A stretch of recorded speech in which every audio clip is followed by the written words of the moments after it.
All right. Here it is. Here I am. Sorry, here I am. Here I am. Your Celtic Maddie, Glasgow Genuine, and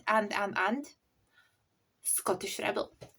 I'm a wee Scottish Rebel. And you know who I became? I became Paulina the First, Queen of Scotland. Aye.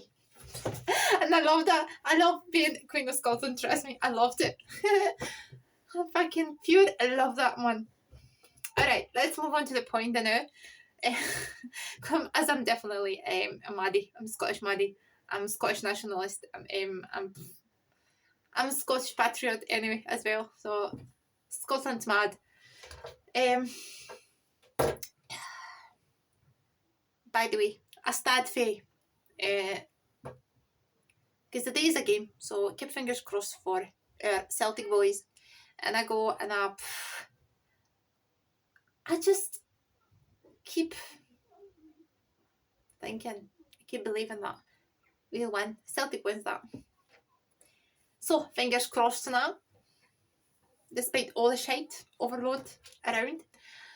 Alright, so I wanted to give a wee analysis, because I checked that, you know, the analysis of the last referendum, like last referendum voting and that, you know, technically speaking, it was a wee survey, a wee exam, a wee checking out what would Scots vote the day if the referendum was the day. So it's pure fresh. What would Scotland vote the day if the referendum would happen in the day? So it was more along the lines. It was just around 53% or 54%, as far as I remember. So I'm going to present my wee analysis, because I think that's pure curiosity now. And what I think the now is, what I think most of all is that I would encourage those undecided Scotsmen. They got 2 years for that, a year and a half for referendum till the referendum actually happens. I would encourage these undecided Scots just to vote for independent Scotland, because let me tell you that if you vote no, you vote against Scotland. If you vote no, alright, if you vote no, you don't love Scotland. If you vote yes, you vote yes for Scotland. So that means that you love Scotland and you want Scotland's independence. You want Scotland to be independent and freed at last. Freed for English clutches at last, you know. What I would do if I was in power, I'd love to encourage every undecided Scotsman to go and vote. Actually, let me tell you, I know that there's an election on 7th of May this year. And some of the people think that that's enough, because that's the point, that's solving the issue. If SNP wins together with Scottish Greens, they do the job. They do the job. We don't have to do anything. That's the point, see? That's the point here, is that if you're a real Scotsman, if you truly love Scotland and care about Scotland and hold Scotland dear, just move your arse and vote in this referendum. Actually go and vote for Scotland. Yes, for Scotland. That's what I mean. That's what I think we should do. Move your arses. Actually go and vote. No just speaking about it. No just marching together. No just using flowery, beautiful words, right? Speeches. No, not just that, because words mean nothing if they are not supported by deeds.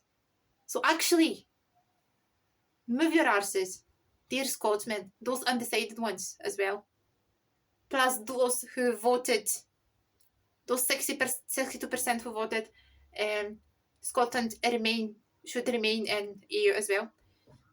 do for that. Just go, move your arses and go and vote, and actually go and vote yes for Scotland.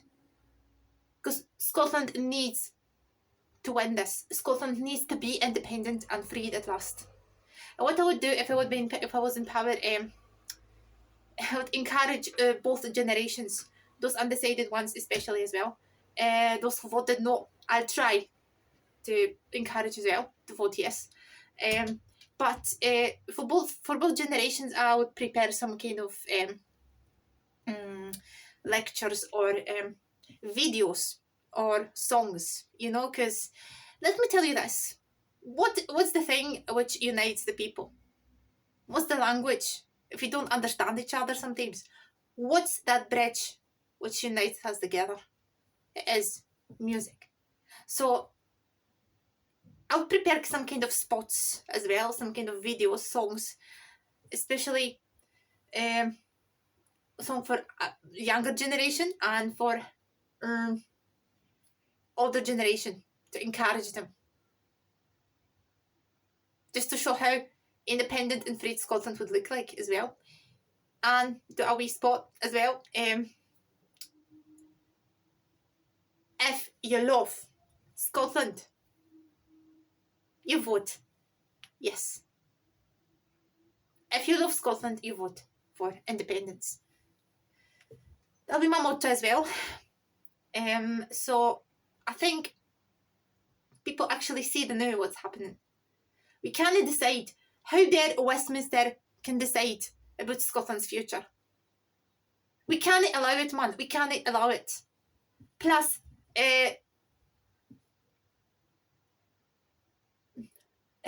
those who think that independence is not necessary, that they say no, or those who deny independence, I have no words. I have no spirit sank, man. I have nothing to say. They don't love Scotland at all. They don't want good for Scotland. They don't want Scotland to thrive. Scotland to be Scotland to thrive, possibly. So just please do that, man. Seriously, don't just go and vote for SNP on 7th of May and think that all right, they solve that issue. The SNP with Scottish Greens, I know there are independent parties, pro-independence parties, but we the people, we as Scotsmen, we Scots have to take this on our chest and proudly go and vote yes for Scotland. All right, we have still time to rethink, to decide, but please decide wisely and decide wise for Scotland. Decide for the sake of Scotland, please. All right. So, because as I mentioned, the last poll says 53%. If the referendum was the day, 53% would be. That's friggin' result. It should be that. So, because let me tell you that 53%, right? So it's something about number. It's there's something about that number that just lingers in your head, a wee bit longer than usual. So 53%, it's so dramatic, man. It's not a landslide, but it just doesn't need to be. It's deliberate. And more importantly, it feels earned. So because this hasn't just come out of nowhere, come out of blue, this has been years in the making, years of folk watching, waiting, analysing things, biting their tongue at times, so maybe even doubting themselves. And now you're saying it still. Not massively, not overnight, but enough to say, right, man, I got enough of that. Right, something's shifted here. Something's real. Because here's the thing, people don't just drift into supporting independence, It usually comes from frustration, for feeling ignored, for watching decisions being made elsewhere that don't quite fit Scotland. And when it builds up over time, it stops being emotional reaction and starts becoming considered judgment. So what struck me the most is the tone of it. This doesn't feel like the fire and fury of 2014 in the Mer, where everything was loud and urgent and emotional and brilliant in its own way. Don't get me wrong, man. But this now, this feels quieter, more settled. Like people have gone away, done their thinking, come back with a kind of calm conviction. That's the difference entirely. And what we have to do as well, we have to try and encourage those for Aberdeen, because we've seen how they vote. We've seen how they voted. They voted no for Scotland. Sheep shaggers. So we Celtic fans keep reminding them, those sheep shaggers for Aberdeen, that it's high time to rethink your vote and vote yes for Scotland. Because supporting, independence. No, it's not about grand gestures or speeches or utterances that are perfect ones. It's about everyday frustration, stacking up, piling up. It's about looking at how Scotland's run, where decisions are made. Whose priorities actually matter. And I'm just thinking about in the Merit often this doesn't quite work for us, does it?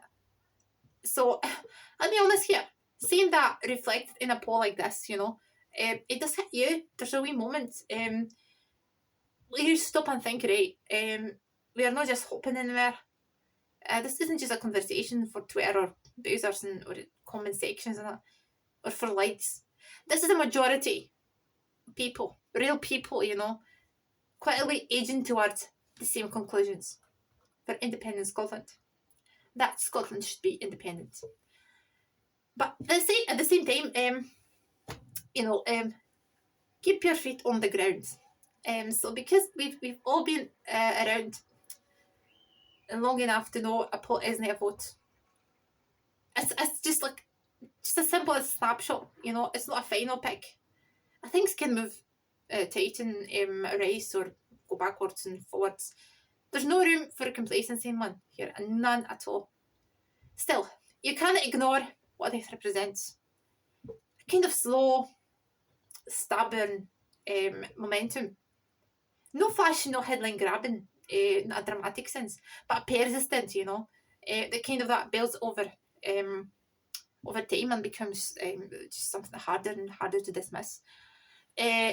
And maybe that's what I keep coming back to, so it doesn't feel like a spec, it feels like a direction, a gradual, step by step, almost quite a shift in how people are thinking about Scotland's future. Less about what if and more about how no. And I wouldn't pretend it doesn't stir something in you, because for a long time this felt like a pale push.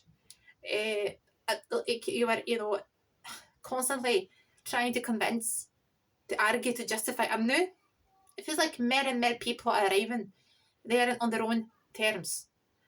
So on that, more in that number itself, that's just a wee bit. That's the bit that really matters. Alright.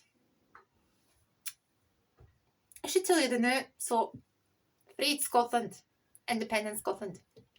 Vote yes for Scotland. So, no, I'll do it. Show you about a well-known fact that English are afraid of, First of all, Act of Union 1707 was imposed on Scotland, right? Scotland was bribed as well. Totally ignoring Scottish law and voice of Scottish men. Scotland and Scottish people never agreed for that fucking union. They're opposing it, they were protesting, but unfortunately their voice was completely ignored, as per usual. That's not a real surprise, is it? Scotland got 2 documents, by the way, to prove freedom and independence. First one is Claim of Right for 1689, which states that independence should be given to Scotland and people in Parliament should be sovereign. And Declaration of Arbroath, 1320s. So Scotland be independent, for fuck's sake. And as well, Scotland is let me tell you this, Scotland is pure, special, bonny, best country on earth. There's no place in this world quite like Scotland, believe me. I'll be standing by Scotland till my last breath. I simply love her. Just love her. Now, I'd love to take you for a wee adventure. We adventure at Isle of Skye. So, as you know, I love Isle of Skye. I'm planning a big adventure there in the middle of August, I suspect. So, you know, see that Isle of Skye looks like a wing. It's a wee one, but it looks like a wing. That the isle is pure majestic, pure beautiful, pure bonny. There's something powerful, something magical, something charming, a mystery hidden behind lurking behind hills, Isle of Skye, man behind old man of store. Just I want to be there, man. Right, so I'm taking you for an adventure, so enjoy that. Hope you enjoy it. So sorry that. Alright, so today I just want to take you somewhere else for a wee while. Just forget about your troubles, forget about where you are, forget about the sorrows, tears, and everything which bothers you. Everything what bothers you. Let's focus on Scotland. I'm taking you to Isle of Skye. So somewhere wild, just somewhere that I feel like it doesn't quite belong to this world. Because let me tell you, Isle of Skye looks like a paradise for heaven.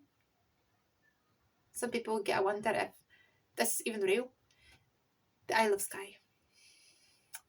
The Isle of Skye is long celebrated for its majestic beauty and poetry song. It's situated off the west coast of Scotland, connected to the mainland by a bridge. The island's largest town is Portree. Yeah, colourful houses and bay where wee boats are moored. Famous for our brightly coloured houses in its harbour, and it's a wee bay. So Skye's history includes a period of Norse rule as in domination of the clan MacLeod and Donald. So it suffered particularly, let me tell you, particularly in the 18th century, following the Jacobite risings, we are breaking up of the clan system, following the Highland clearances as well. The entire communities they have to leave their home, some via forced immigrations. So after that failed Jacobite rebellion in 1745, Flora MacDonald helped the rescue Prince Charles Edward Stuart for the Hanoverian troops, disguising him and taking him to Isle of Skye to hide. So let me tell you, and the main industries such as tourism, agriculture, fishing and forestry, whiskey production are present at Isle of Skye. So the oldest distillery, Talisker, is situated at Isle of Skye. They produce us pure smashing whiskey there. So about a third of the residents are fluent in Scottish Gaelic, believe me, seriously. So which is pivotal to Ireland. Culture. Isn't that brilliant, man? I think it's pure brilliant, man. Because you pop into a boozer at Isle of Skye, you know, imagine this. You pop into a boozer at Isle of Skye, you know, and you hear locals gabbing in Scottish Gaelic. It's like being in 18th or 19th century Scotland. I fucking love that. So I think I should grasp more Scottish Gaelic to have a wee blether with them.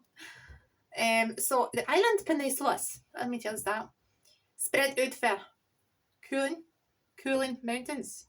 Range on the heather moors dominate the local flora, and the golden eagles, red deer, and Atlantic salmon are wildlife to be found in the area. Now, I'd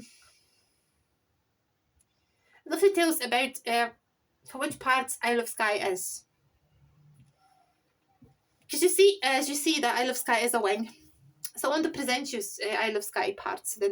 There are 5 of them. 5 of Oh, some say that's 6 parts of that, but it's most of all 5. Now, first one is Trotternish. So Trotternish, this is the most famous one. Of it's called the Iconic Ridge. The most famous for its the island shaped by massive ancient landslides. A landscape, most of all, is dramatic basalt cliffs, shaped by massive rock pinnacles and the rolling green hills. Key spots at Trotternish, the Old Man of Storr, a legendary rock spire, the queering, an otherworldly landscape of plateaus and ridges and that, and Kiltrock, where a waterfall plunges directly into the sea. So, Trotternish is divided into Berrig Bay, watch your steps by the way as you climb down a path to explore a site of special scientific interest. Old Man of Storr. It attracts a lot of traffic. This route is a great introduction to a wider side of the island. Next is Brothers Point. It's follow the footsteps of the early Christians as you soak up some wonderfully fled coastal views. Veld and Loch Kuchtger delve into Skye's less known industrial heritage beneath the impressive Trotternish Ridge. And Corin, the dinosaur beach. Fossils of dinosaurs, footsteps of dinosaurs, well preserved. So ahead of the beach, and you will see follow the giant footsteps of Megalosaurus, for example. Beyond that, Bucher. It's another part. The quarrying, as I mentioned, is the rocky pinnacles, sudden cliffs, lush green plateaus await in a strange landscape full of surprises. Rubahunish is a more challenging walkout to the northerny point of Skye. So don't forget your binoculars. The Kale Gold, look out for dolphins, porpoises, and basking sharks as you drift along this entertaining bit of coastline.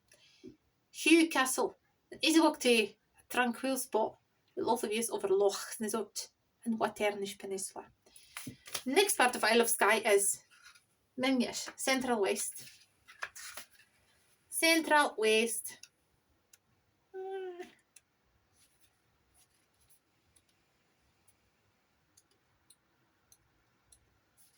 And next is West Central Skye, the heart of mountains. So the region is dominated by Cullen, the most rugged mountain in Scotland. A landscape is just dark jagged peaks, black Cullen, contrasted with around it red hills, the red Cullen, the crystal clear moorland pools. Key spots at Mingnish,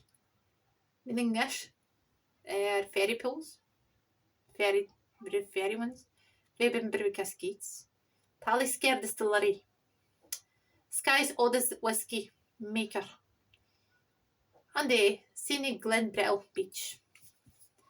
It's to west of Skye, so alright, so it's that point I think. And that part of Skye is divided into 6 parts. Scorrybreak Circuit, be on the look for sea eagles and cliffs below in Chavig as you leave bustling Portree behind. Coley Isle and Braes. Head south Portree to explore a fertile part of Skye. Famous a rebellion evicted crofters. Next is Aird Peninsula. Explore the cliffs. Look out for seals and joined seabird colonies of the easily reached promontory. Talisker Bay. Round up visit on every popular beach we a wee dram at the nearby distillery. The ferry pools. Get close to the peaks of Cullen without getting too high on this entertaining circuit. Court Ligon is more a journey, a thrilling hard to Cullen, an extension of route. One suit wakers been unscrambling. Next one is west as well.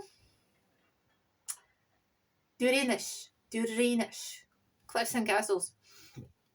A wider open region first. Focus on the history of Clan MacLodge specifically, and dramatic sea views. Landscape festival is massive flat-topped mountains called MacLodges, tables and some of the island's heights and cliffs. Key spots at Duranish, are Dunvegan Castle, the oldest continuously inhabited castle in Scotland. And this point, home to a famous lighthouse in prime whale watching spots. So, that part of Skye is divided into 6 parts as well. Waternish Point. Journey bar of Skye Bloody history is the way along some a lighthouse. The cliffs of Scorehorn, golden eagles are among the few, lizards at either side of the Waternish Peninsula. Glegan coral beaches, no need to rush down in the morning. We are beach dale, a reserved spot in Sandy's Craig. The 2 churches walk. An enjoyable stroll through woods and over moorland above Dunvegan Castle. Neswith Point, outstanding views and excellent bird watching and the chance of spotting passing whales. Oronsay Island, explore the rock features and stocks around Loch Brigadier. Enjoy good views across the Minningish. Alright, south of Skye. The new is garden. It's called Garden of Skye. Called Garden. It's Garden called Garden of Skye. Alright, it's called Garden of Skye anyway. Yeah. To choose something like part, people have to find something. It's irons divided. Point of Sleep. Isle of Rassy as well. There's a sleep here. Kinloch Forest. Right. This I think it is. Right, the New South. Slate often overlooked. Slate offers a softer, greener way of Ireland compared to a rocky north, So landscape is mixed with lush forests, wide sandy beaches and blooming gardens due to the milder microclimate. So key spots: Armadale Castle Gardens, the point of Slate for a tropical looking beach and the ferry terminal connecting to mainland Lake.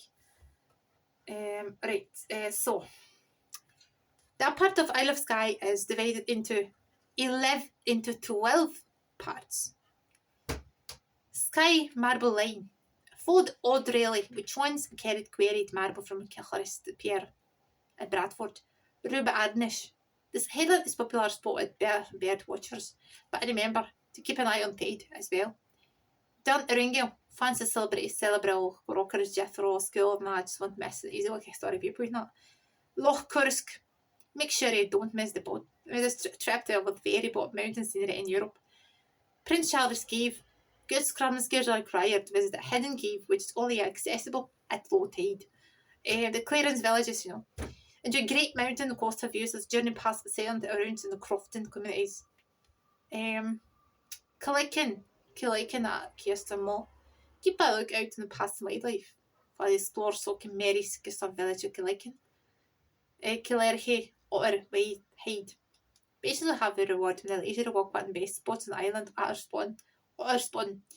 Kinloch Forest, Elether, Fura, wonderful London, we can discover abandoned village, overlooking the sound of sleep.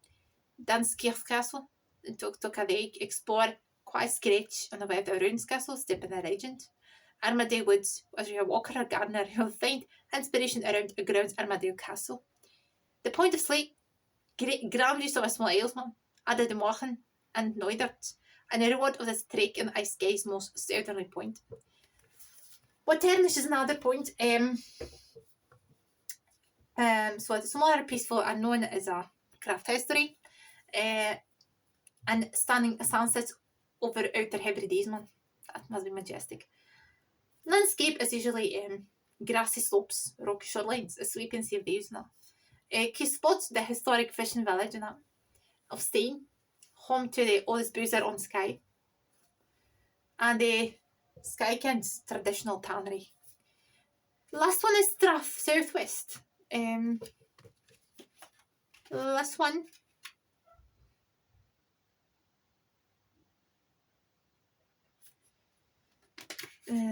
For the Point of Slate. I can be not. Actually, Elgo, man. Focus on Elgo. pure smashing place, that. Elgo, well. Isle of Rassay. Slight.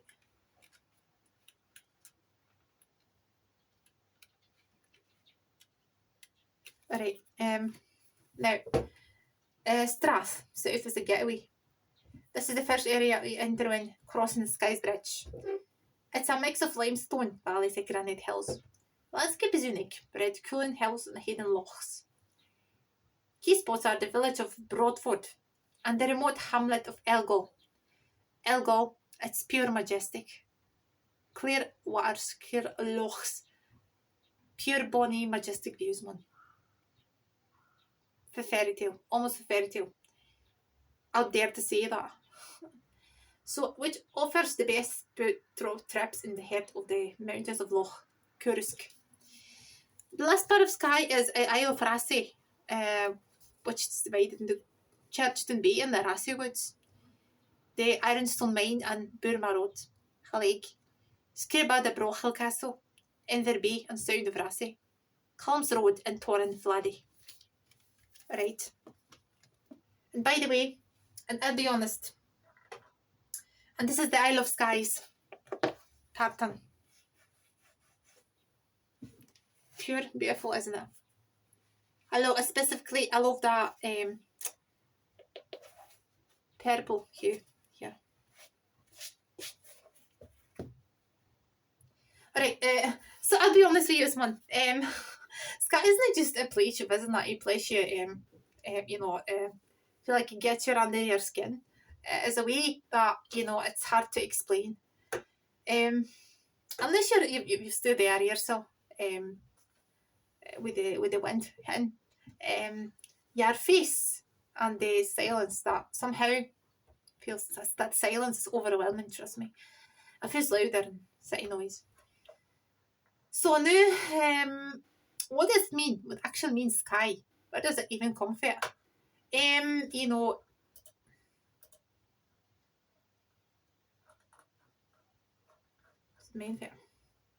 So the name is believed to come from the Old Norse skilv, or sku, even interpreted as a cloud island. It is cloudy and windy, or misty isle. And honestly, man, this isn't just poetic exaggeration. That's just accurate. Skye is constantly wrapped in shifting veil of mist and light, like it's hiding something or maybe protecting, And the Gaelic name, Achtan Ilion, Skenoch, is often said to mean the winged isle, because it looks like a wing. Which again, if you look at on the map, it spreads out like something alive. Like a wing, it looks like a wing. And right now, man, you realise that the island has layers. Norse influence, Scottish Gaelic culture, ancient land, and all tangled together. That's pure great, majestic and that. Now, what I should recommend at Isle of Skye, I choose a couple of places that I love at Isle of Skye, that I would definitely visit. So, but to be honest, man, the Isle of Skye is packed with majestic spots, but I mean, I chose some obvious ones for you. So we've got the Isle of Skye, Old Man of Stores, so you can imagine that. And I swear, man, I can swear it, pigs don't do it justice. It dresses up like something, ancient and watchful. It's like been stolen there long before that. It's very long after. There's a legend that the giant turned to a stone when you're there. So in the fog, it doesn't feel like a legend at all. But there's a fairy pools, crystal clear, man. Almost unreal blue water, cascading down from mountains. And same sounds romantic, but when you're there, it's freezing wild, untamed, That's Isle of Skye anyway, as pure romantic, indeed. It's not a gentle fairy tale. It's something older, something that reminds me of nature and doesn't soften itself for us. So if you keep going, you reach the clearing, a landscape that generally looks like, let me tell you that, it looks like another planet. landslips, jagged cliffs, craggy ones as well, strange formations and that. It's like the earth not just folded and broken and then they left that away on purpose. It is no surprise that filmmakers saw that. But standing there yourself, imagine that for a wee while. You realise no camera can catch that scale, that feeling. I have to mention the next point, the lighthouse. Right in the edge of the world and feels like the cliffs drop away. How do you know that? And the sea scratches endlessly. So anchorless. And there's that sense of standing at the boundary of something. Land and ocean, past and present. So now, move on to history of Isle of Skye. So I want to tell you about the history of that pure majestic island. Isle of Skye isn't just landscapes, it's history itself. Heavy, emotional, sometimes painful, you know. This island was right in the head of the Highland clearances. So families that afford their homes, faith in their homes, communities broken apart. Scottish Gaelic culture pushed the margins. And when you walk through some parts of Skye, believe me that man, especially the quieter, emptier glens, you can feel that absence, you know, in the distance. It's not just empty land, it's land that just remembers. And there's also the Vegan Castle, the seat of Clan MacLodge for over, let me tell you this, 800 years or so. And alone tells you something. Continuity, identity, roots that go deep. Inside you've got relic, stories, legends, including the famous fairy flag, which is said to hold magical powers to protect the clan again. Myth and history, sitting side by side, not really separate. And speaking of clansmen, Skye has stepped in the tradition, the whole clan system loyalty, kinship, identity tied to land. It's not just a history here, it still happens how people understand where they came from. What about religion? Isle of Skye is deeply connected with Druidism.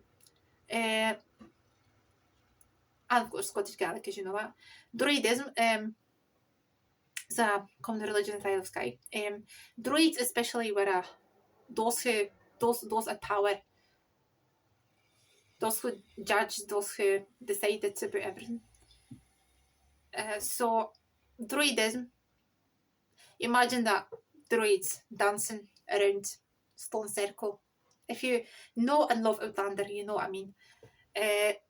Druids dancing around the stone circle at Craignadoon, greeting the sun, greeting the day, and thanking the Lord for another day, you know. It's kind of like the same happens at Samhain. But don't you think that Scotland is pure mysterious and powerful now? That Scotland actually unravel ancient powers, ghosts of the past. They're actually wandering through the streets of West Scottish towns, lurking in the shadows and behind the corner. You can bump into one. You can encounter one. Just imagine how it feels like, you know. Alright, wee bit about traditions of Isle of Skye, you know, and this is where I always get a bit emotional, I'm being honest now. It's Scottish Gaelic language. It's pure beautiful, pure bonny language as well, itself.